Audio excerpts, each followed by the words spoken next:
저는 40대 후반의 남자고 수도권에 살고 아내와 아들, 딸 하나씩 있어요. 제가 근무하는 회사는 격주로 토요일 휴무제를 실시해요.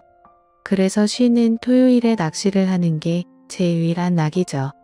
금요일 출근할 때는 차 안에 낚시에 필요한 옷과 장비를 준비하여 출근을 하고는 밤새워 바다로 갑니다.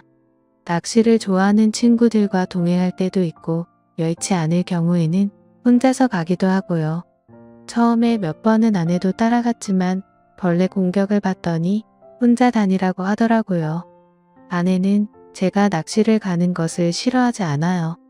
생선들이 문제가 되는 마당의 돈이야 조금 들지만 완전한 자연산의 국산 생선을 듬뿍 잡아 일요일 저녁에 제가 손질해준 푸짐한 생선회를 먹는 즐거움이 크다면서 잘 갔다 오라고 인사를 건넵니다.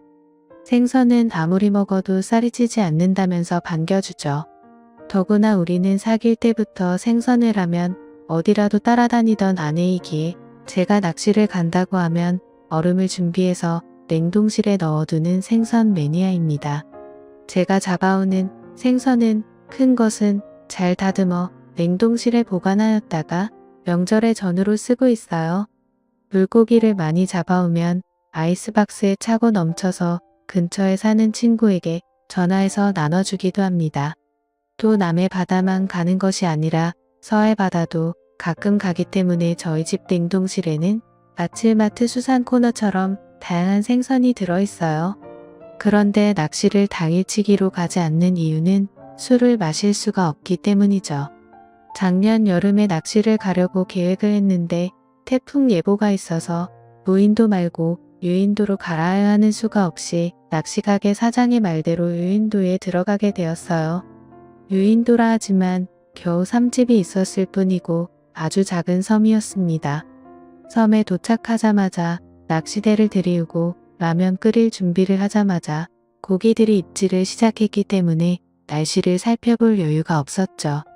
3시간 정도 되자 도 6마리를 잡았고 차에서 아이스박스를 가져오려고 하는 찰나 비가 억수같이 내리고 바람이 불어 낚시를 급히 중단하고 마을로 달려갔습니다. 거기 아무도 없어요? 하고 고함을 쳤으나 대답이 없었고 다음 집에 들어가 황급히 문을 두드리며 고함을 지르자 한갑 정도 되어 보이는 여자분이 문을 열자 낚시 온 사람인데 갑자기 비가 와서 그러는데 민박을 하고 싶은데 방이 없나요?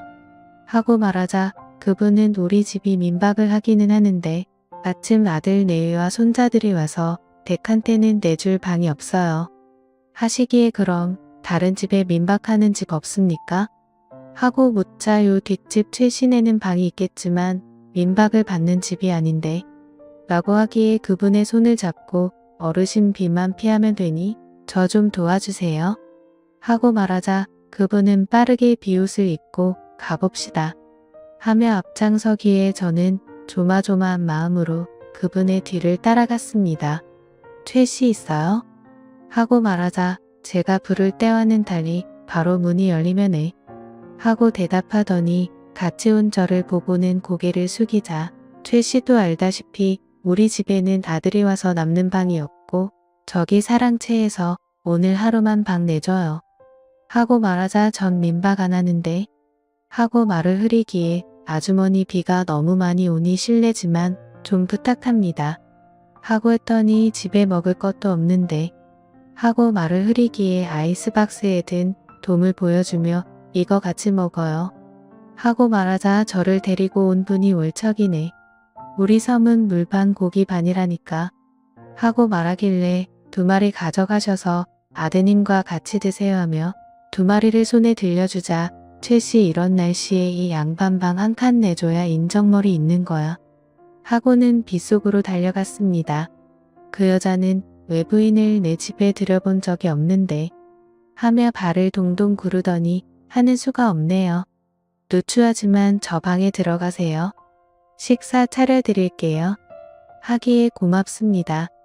생선은 제가 손질할게요. 하고는 가방과 장비를 그녀가 말하는 방 앞에 내려놓고 아이스박스에서 돔 1마리를 꺼내어 들고는 도마와 칼 좀 주세요. 하고 말하자 그녀가 부엌으로 가더니 가져와 주기에 다듬어 포를 뜨고 뼈와 머리를 손질해서 이것으로 매운탕 끓여주세요. 하고 말하자 수줍은 듯이 받아들고 생선을 깔끔하게도 잘 다듬으시네요. 하고는 부엌으로 들어가더군요.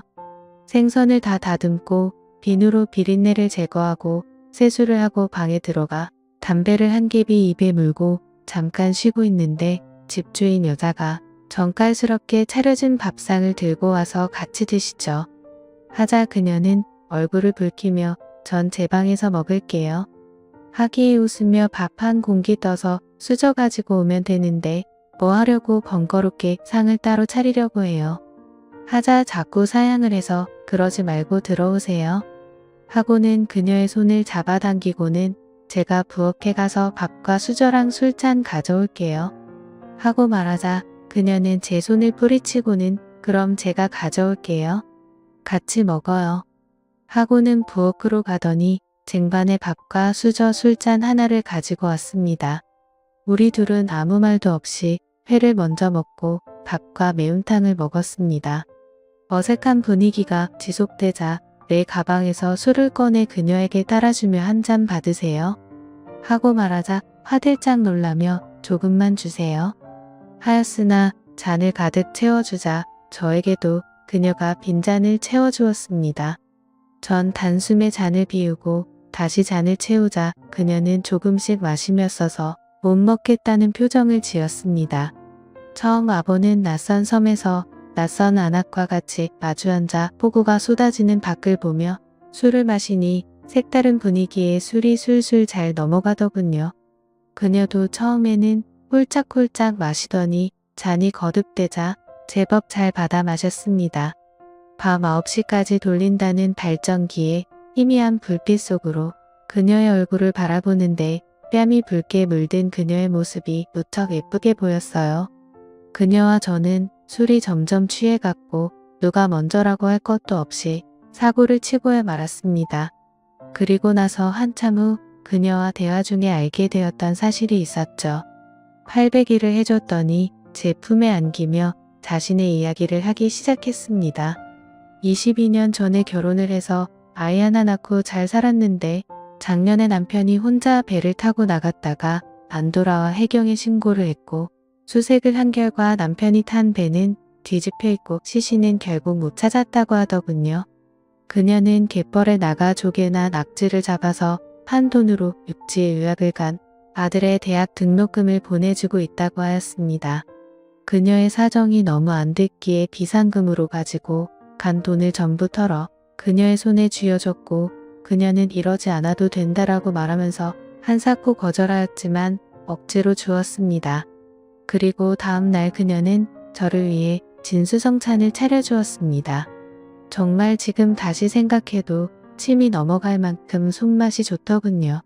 저희는 그렇게 처음 만났지만 오래 알던 사이처럼 연인처럼 하루 종일 함께 시간을 보냈고 낚시 가게에서 저를 태우러 올 때까지 많은 대화를 나누었습니다. 이후 제가 섬을 떠나는 배를 타자 그녀에게 인사를 하는데 매우 아쉬운 표정으로 눈물이 글썽거리며 나를 바라보고 있더군요. 저는 그녀에게 말했습니다.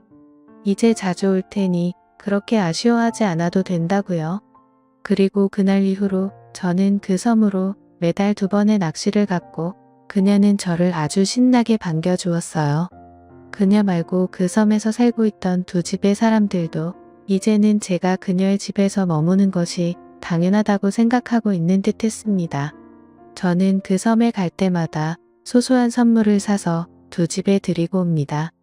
그러면 그분들도 자기들이 잡아둔 고기를 저에게 챙겨주니 굳이 낚시를 하지 않아도 되고 시간이 남다 보니 온종일 그녀와 연인처럼 시간을 보낼 수가 있었죠. 그리고 그녀와 저는 점점 더 사랑에 빠지게 되었고 그녀의 아들이 육지에서 대학을 졸업하면 그녀를 제가 사는 곳으로 이주시키고 그녀와 같이 그녀가 살던 섬으로 낚시를 다닐 계획입니다. 참 세상에는 어떤 인연이 어떻게 이어질지 모르는 게 참 신기한 것 같습니다. 지금까지 제 사연을 읽어주셔서 감사드려요.